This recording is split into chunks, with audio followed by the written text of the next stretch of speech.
I thank you very much for tuning in to That Will Never Work podcast. So, a logo can't tell your story, but a great brand video can. And today, we're going to be have the privilege of having an Emmy Award-winning. She'll tell her bio a little later, but she's going to explain to me what a brand can really do, a brand video, what it can really do and what it really is, and why it might be the most powerful tool your business is missing today. We'll talk about it right after this. Educate, empower, enable, impact. Thank you for tuning in to That Will Never Work, an award-winning podcast where we share inspiring information and personal experiences related to business and the entrepreneurial journey from those who are leaders in their respective field. Now, here's your host, author and business coach, Maurice. So, as I explained to you, this fabulous person we have today, her name is Mariana. And so we're going to ask this question. If anyone watched 60 seconds of a particular brand video, what should they remember about them? What should they trust? Or why should they want to buy from them? Or would they just want to scroll past without a second thought? So what should we do as far as building that for our brand video? Hey, Maurice. First off, thanks for having me. I'm super excited to chat about this. I'm incredibly passionate about accelerating trust. So the entire premise of this is, how do we get a complete stranger who is meeting us for the first time or hearing about us and really understand what they do? What is that customer journey, what we call top of funnel, right? Like the moment they find out about, like, awareness 1.0, right? What happens?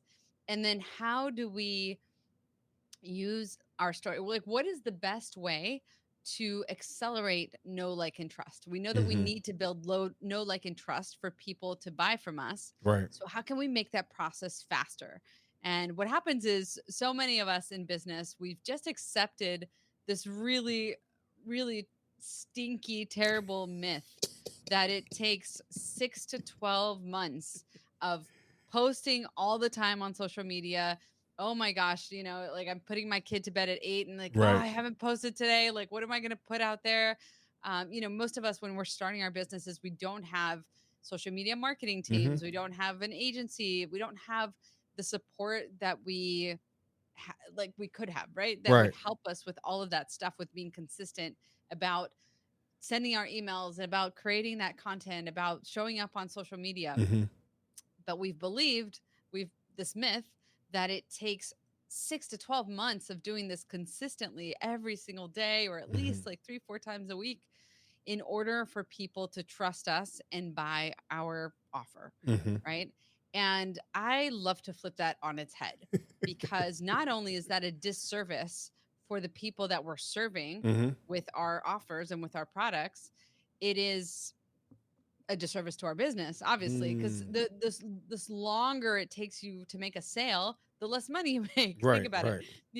$40,000 a year is not a great amount of money for somebody to make in this country in this year, especially right now. However, if you were to make $40,000 in 6 months, that sounds a little bit better. If you were to make $40,000 in 1 month, now we're talking, this sounds really good. And then $40,000 you could make in a week, you could make in a day, right? And so essentially what we're trying to do is compress the time it takes to get from a person who's just landed on our profile, on our socials, they're checking us out, right? It's what I call the instant trust window. The moment you hear about somebody, what's the first thing you do? You go to their social media, you go to their website, you go to their LinkedIn or their Instagram, whatever it is. Like, you want to know who they are. And if we don't capture them in that very moment, if we don't make an impression on them, if we don't get them to feel something, to feel and I can explain what these are, but the trust triggers, then we are essentially, then that myth becomes reality, where we're blending in with everyone else and we're having to fight to be heard above the noise through months and months and months and months of showing up consistently until they're finally ready to buy from us. Mm-hmm. Because what's happening is over the months, they're like piecing together this picture of who we are, what we do, and the fact that we are trustworthy. And what I do instead is like I capture them right at that first moment they meet us, and we through your brand video as a business owner, you can create so much trust right away, so that every time you do show up, people are paying a lot more attention. They're a lot more engaged because you've been able to feel to create this feeling of trust in them towards you. So I want to talk about the elephant in the room real quick, because you said something about posting every day. And you hear some really, really big creators talk about that often. Yeah. You know, and so, and we feel as though those that post every day, they're in someone's face every day. We have that feeling like, hey, they're the ones that's having the most impact. But are you trying to say that might not necessarily be the case? I'm not saying that wouldn't work. No. There's a big distinction here. By the way, I just got an email from Hermosi. Just landed in my inbox. I have not clicked on it, but you know how you see that little preview of the email? Yes. Right next to the subject line. And what he said was words I like to hear, or words I like. And it was, it's not about being smart. It's about being consistent. That's not wrong. But I much prefer to be smart. I don't know about you, but I know that showing up every day works. That just sounds terrible to me because I don't have a team that's doing this for me. You know, if I did, great. Volume absolutely works. I mean, these big creators that you've mentioned, the big gurus that say this, they typically have a team who's doing this for them, right? When we're talking about you're starting your business, you're wearing all the hats, you're figuring out all the things, you're having to do everything from creating the thing to the landing page, to the funnels, to the offers, to the running the ads by yourself. If you're doing that, like that is a lot of hats to wear. You might still be in your 9 to 5. Right. And so like, at what point can you actually live your life? Right? And I know that, you know, in the beginning there is a sacrifice period, but even so, man, like I want to be smart all day versus I want to be consistent, but I want to be smart about how I'm being consistent. And so to answer your question, this is how I can answer your question in the most succinct way. It's not that showing up every single day won't get you there. It's that there's a much faster way to do it. And the faster way to do it is to build trust as soon as somebody meets you, to build an instant connection with them, so that when you do show up, it might be less than every day, but when you do show up, there's a lot more impact. Like, do you want to show up every day and be lost in the sea of sameness, lost in the sea of content, and really having to fight, you know, tooth and nail for attention to like be heard above the noise? Or do you want to show up and have people actually pay attention to you because you've built that connection in the first place? You know, think about when you see your friends online, your good friend Paul, who you know and trust, like you're paying attention to his. You don't have. He doesn't have to yell at you for you to pay attention. You already pay attention to him. So, because we hear this and we see this, we automatically think that these individuals have the trust already. Like because there's a level of assumption, right? Because we see it so often, we hear their voice all the time. So we think that they are the expert. We think that they are the guru. And I think that what I'm hearing you is saying, hey, there's another way of perceiving this. Because again, for someone that might be just starting out, I haven't built up trust yet. So do I really need to copy what they're doing in order for me to be seen that way? So how would I develop trust, especially if I don't have the 35, 40 member team, you know, that can constantly doing it, or I don't understand what services are out there as well to say, hey, I did this one video, I could use OpenClip to clip it up, right? You know, so how can I come out to be that, you know, that develop that trust? So the way to do that, Maurice, is to understand that there is a way. First of all, we have to break that myth, right? We have to like be open to the fact that like I have proof. I have my clients who say people are jumping on my sales call without having those 4 to 5 emails back and forth. Like they already know me and trust me. We're right to it. Right. I have other clients who say when I inserted my brand video into my welcome sequence, meaning Somebody signed up for my lead magnet, and right away they were watching my brand video.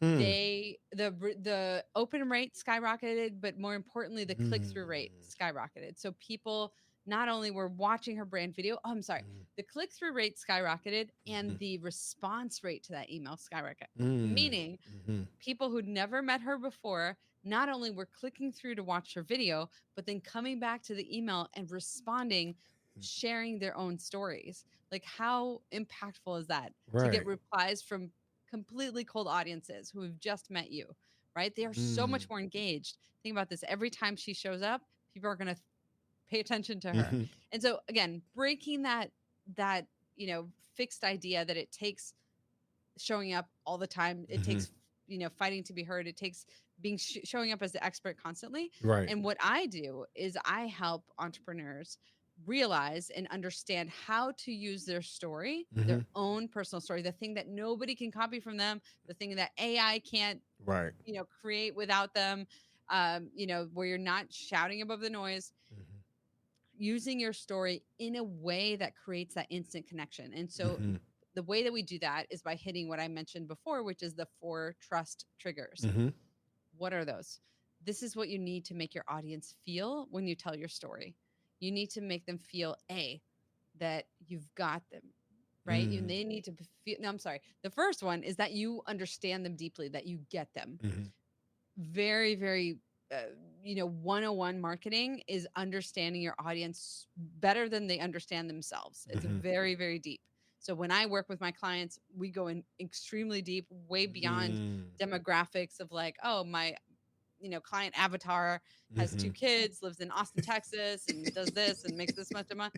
No, we understand their deepest fears, their like what they feel in their gut, what keeps them up at night, the voices in their heads that they can hear, the voices in their heads that they can't hear because they're that deep. So that's level 1.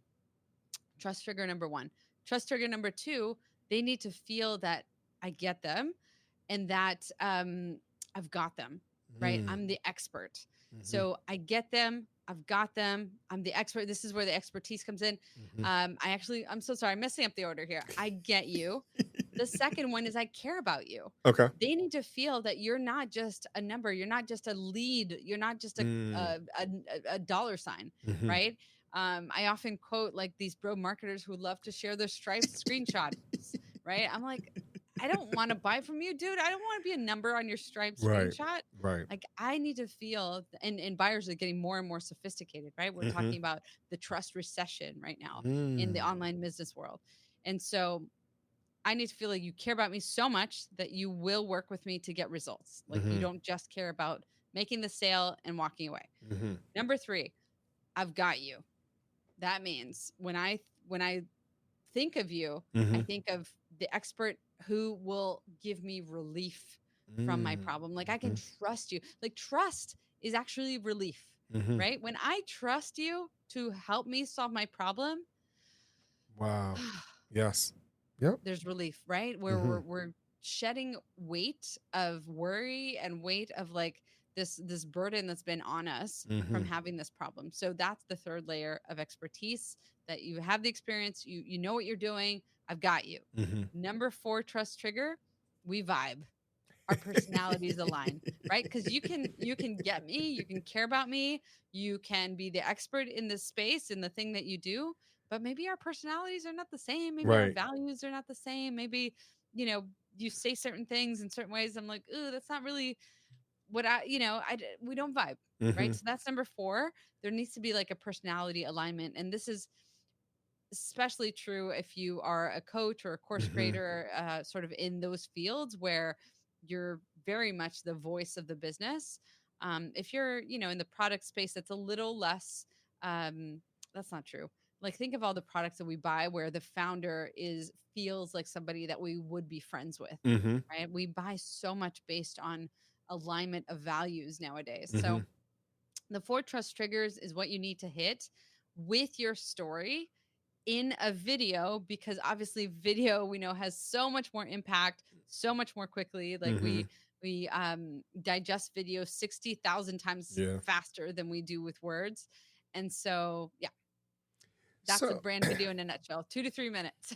so here's the thing. What if I feel as though my story is not impactful enough? You know, um, I went through school and I was a B plus student, and Yeah. I went to college, and but I had nothing to really shake me up. And I just had someone I spoke to the other day who said, "Hey, I've never been sick. I've never been late." I'm like, well, like, I You never. were the Dwight Schrute from The Office. like really, like nothing, Yeah. so they just came off as if they had no eventful moments in their lives. Yeah. And so if someone is trying to build a business, they want to help out other people, but they feel like their personal story, they Their personal have story not one. is not really relevant or something. Yeah. Right. So, So how they do that? well, my answer to that is this, Maurice. Your brand video is not actually about you. It Mm-hmm. might be your story, but it's not about you. Mm-hmm. And what I mean by that is the very first step that I guide my clients in and my Mm-hmm. students in is the first thing is they need to understand their audience deeply. Mm-hmm. And what I mean by that is you're just going to reverse engineer from that into your story. So you might have the most boring life ever, but you need to understand why your clients buy from you. Mm-hmm. And that's all that matters. It doesn't matter what you've done in your life. What matters is why did they choose you specifically? And so once you understand that, you can look for the personality traits. You can look for, everyone has a mission, right? Or Mm-hmm. should have a mission aside from just making money. Right. Like, why do you choose to do this thing? And honestly, if at the end of the day, your mission is just making money, I don't want to buy from you. A lot of Mm-hmm. people won't have that draw to buy from you unless you're going to show them how to make money too, so maybe there's some alignment there. Right. Um, but what you're looking for is less of like, was my life dramatic and tear jerking? And, Mm-hmm. did I go to the dungeons of Burma? Did I like climb the volcano? Like, did I lose a leg? Whatever. That's not what's needed. What's needed is understanding your audience so deeply and understanding which parts of your story are going to speak to their experience Mm-hmm. and to make them feel like they can trust you. And what that means is, why do they and this is how we reverse engineer it. Mm-hmm. You ask your clients, why did you buy from me? Mm-hmm. The moment that they buy from you. And so at that very moment, they have not worked with you yet. They have not actually experienced the thing yet. Mm-hmm. They've just hit buy. This is the most important moment in all of your marketing, journey. Is the moment they buy from you, you need to understand what made you buy. Mm-hmm. What made you buy from me specifically? Mm-hmm. And once you know that, then you can reverse engineer to your story. I mean, I've had clients where part of their brand video is working a jigsaw puzzle. Why? Because what their clients love about them is that they take chaos Mm-hmm. and they simplify it and they make it something beautiful. Lo and behold, a jigsaw puzzle does that too, and that Mm-hmm. happens to be one of their favorite hobbies, right? So we're Mm. looking for what I call emotional visuals. So it's not just B-roll, Mm-hmm. it's emotional visuals that are really a character in the story that really move our needle forward, our feelings throughout this like narrative journey Mm-hmm. of your story. And so the visuals really complement what you're saying without having to be literal. They're more metaphorical. So, just correct me if I'm wrong. Are you telling me that I might need to be honest and true to myself maybe through this process? Yeah. Because sometimes we see Yeah. people and we hear people, we're not sure if they're real or not. And so Oh, they yeah. make up elaborate stories and things like that. That's what we see, right? Yeah. That's what we hear in I movies mean, I and think things like people see that. right through that, Maurice. I think there's more and more skepticism, more and more, like buyers are more and more sophisticated, right? Right. We're to so much content. We're watching so much content where we can tell, most of us Mm-hmm. can tell if something's been written by AI like very, very quickly. Mm-hmm. We can tell very quickly whether you're just putting on a show, whether you're renting the Lambo and renting the Airbnb and like doing your spiel. Like, it's getting old. It's getting Right. stale. Right. Yes, it still works. I'm not saying it doesn't, Mm-hmm. but I'm saying I actually don't typically work with folks like that. I typically work with people who hear what I'm saying Mm-hmm. and are that genuine person who truly Mm-hmm. cares about their audience. Like if I get the vibe that you don't care about your audience, you're not my client. Like Mm. you can buy my course and do it yourself, but I will not work with you on our done for you offer. So I Wow. think it's best suited. It is a really powerful weapon, and Hmm. so I don't want to really help you further your business if that's your vibe. To be honest, yeah. And I brought that up because sometimes we're not sure what's real and what's not all the time, because we Mm, see so many people putting out the beautiful Ruth Chris dinners and things like that, and we think that, hey, in order for me to be a food critic, I need to go to these really, really expensive restaurants that are technically out of my budget, right? mm. And so sometimes we hear that and we see that a part of people's story, so I can just go to the Roy Rogers and do the same thing and create that be part of my brand versus having to spend $300 on a baked potato. I think that people oftentimes, especially early on in business, underestimate how important it is for them to be different. How Mm-hmm. important it is for them to to own their own voice, Mm-hmm. to be that person who's not doing what everyone else is doing. Mm-hmm. I think it can, here's man, I once paid over $10,000 for a coaching program where the coach heavily encouraged us to look at what's already working in the marketplace and model it, i.e., copy Mm-hmm. what they're doing. Right. I mean, that's not true. Copy and model are two different things. Mm-hmm. However, she didn't want to work with you to figure out how to make you unique in the marketplace. It was so Mm-hmm. much easier for her to just tell you to go look at somebody else's work that's definitely converting. And that is so detrimental Mm-hmm. to Mm-hmm. the lifespan of your business. Like, it might work at first, but if you're not being true to yourself, you're not going to last very long in your Right. business. You are going to burn Right. out. You're going to be bored. You're going to feel feel counterfeit, right? You're going to feel fake after a while. And so I love the folks, and I feel like there's more and more Mm-hmm. a space and a welcome and like a desire, thirst for Mm-hmm. people who are doing things differently, who are verbalizing what they feel and what they think Mm-hmm. in ways that are not as restricted, in ways that are not, that are authentic, right? The Right. big A word Right. that floats around a lot. And what that means is, I want to know that if I'm talking to Maurice, I'm talking to Maurice. Right. I'm not hearing Maurice say what he thinks he should be saying. Mm-hmm. And so or he's doing what he thinks he should be doing to make more money, right? Right.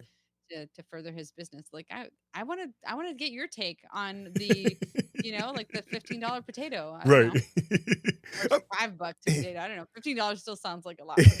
It does.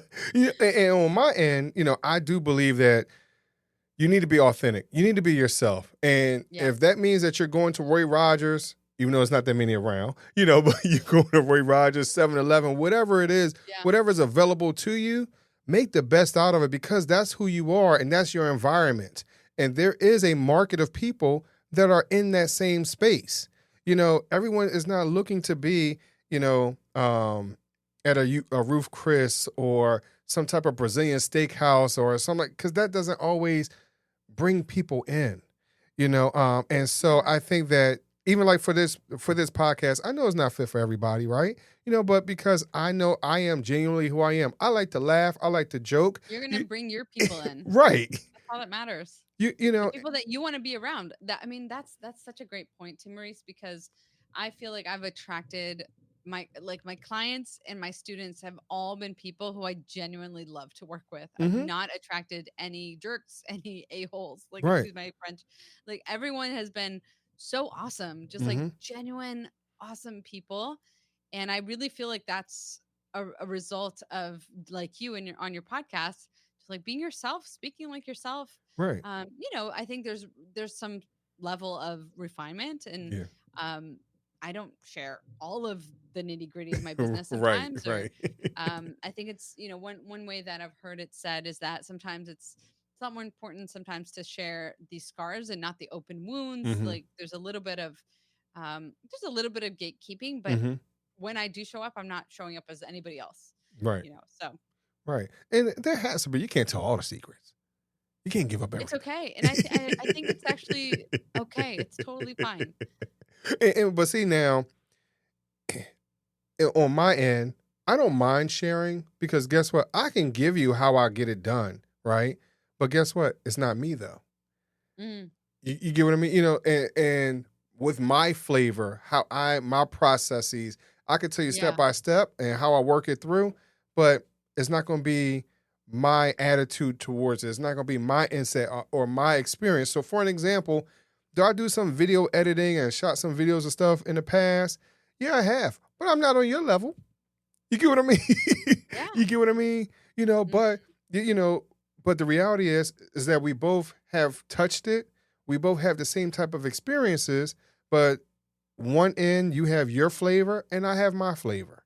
and Eh, that's what makes us awesome, right? Right. That we each have our own flavors and we can gravitate to where we feel best, where we feel like we belong, our people.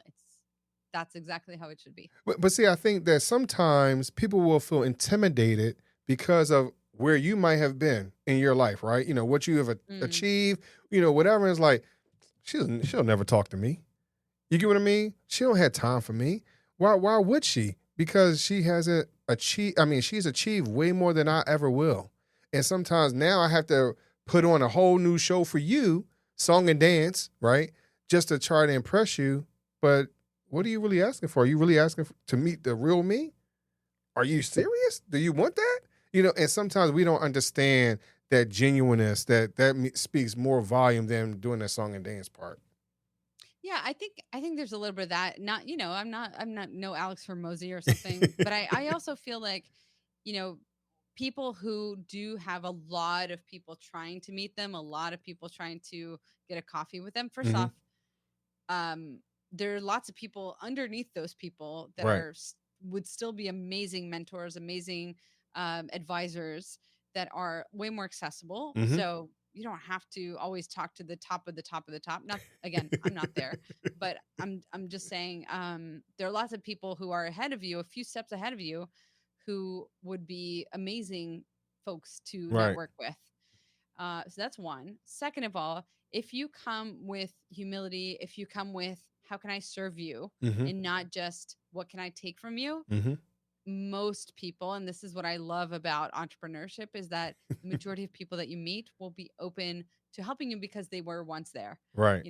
A lot of us did not start with, $100 million of funding in the Hmm. bank and, lots of experience. A lot of Right. us were not born into entrepreneurship. So I think there's an element of like, I remember what it was like in your Mm. shoes. Like, let me see how I can help you. And Maurice, I've had lots of people way further up than me Hmm. who promised to help me, who promised to open doors, and I followed through with them quite a bit. Hmm. And either they changed their mind or never heard from them, Right. or it just kind of didn't happen or fizzled out. And despite me following up, which is very important to follow up, It is. and then, you Hmm. know what? I just had something like that happen yesterday Really? where somebody had promised to send out an email on my behalf, like to essentially promote my stuff Okay. in their email list of, I think they have like 40,000 people in their email list. They're all, ideal clients for me. Not all, I'm guessing Hmm. majority. And she changed her mind and she said, you know what? Now we're rethink. It was actually her assistant that wrote me back. She had said yes. And then Mm. she was like, well, we're kind of rethinking it. We might, have paid sponsorship opportunities. We can keep you in mind for that. And I'm like, really? Wow. Okay. Well, you know what? Do you know what I thought, Maurice? I was like, God's closing that door. And I'm Right. sure there are 5 more that are about to be open. And I'm Right. just, you cannot let it phase you. And that's the biggest lesson I've learned in entrepreneurship, is Mm. that you can't be phased by the ups and downs. You just got to ride the wave. You just got to stay in your like focus on the work that you can do. Focus Right. on what's actually in your power to do, to move forward. Keep sending the emails, keep reaching out to people, keep doing the work, keep building, keep progressing, keep, Mhm. I feel like I'm quoting Hermosi all the time. I'm not even like a super fan, but just recently on his podcast, I heard him talk about how, and he talks about this all the time, but Mhm.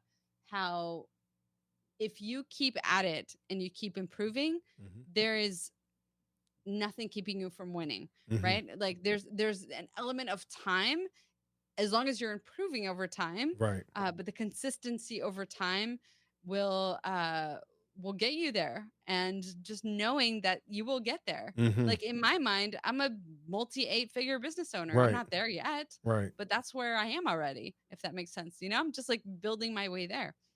Wow. So, I'm gonna be honest with you. That's a mic drop.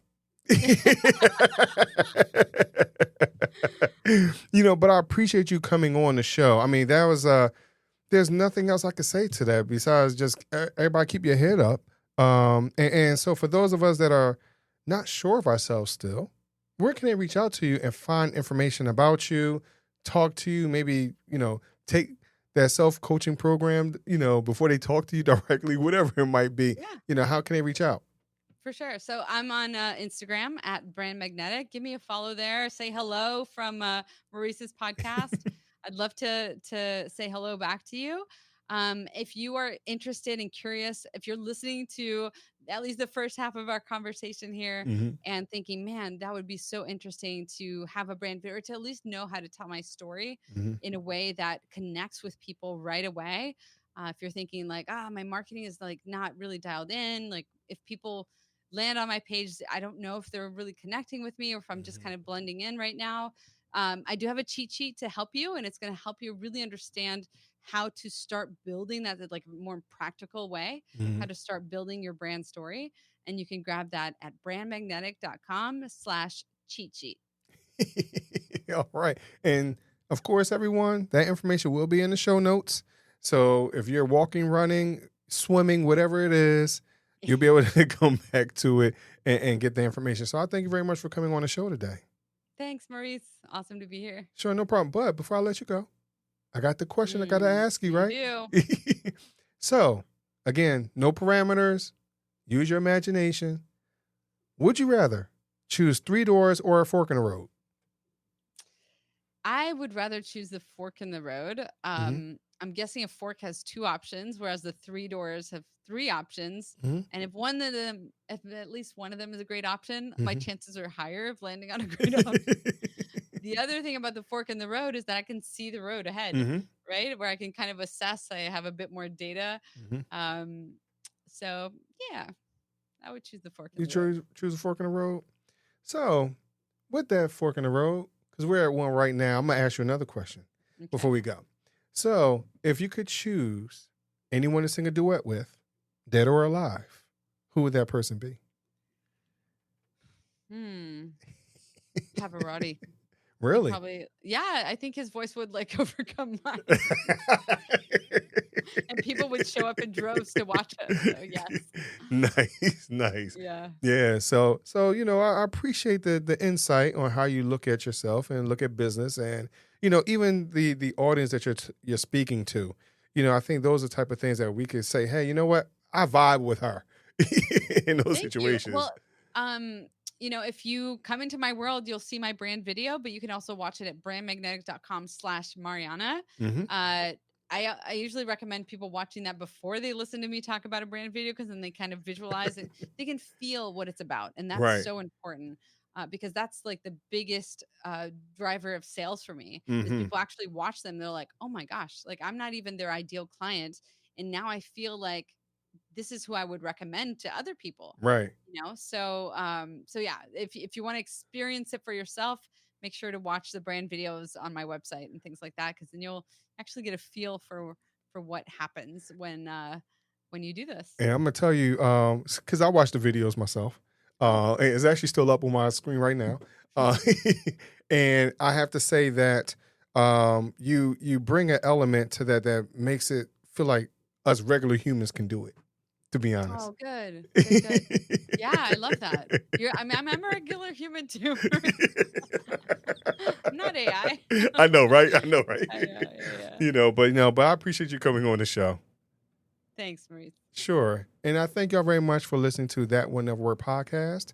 And I will talk to you just a little bit later. Thanks for listening. Follow Maurice Chism on social media to stay connected, and check back weekly for new episodes. Until next time, that will never work. Or will it?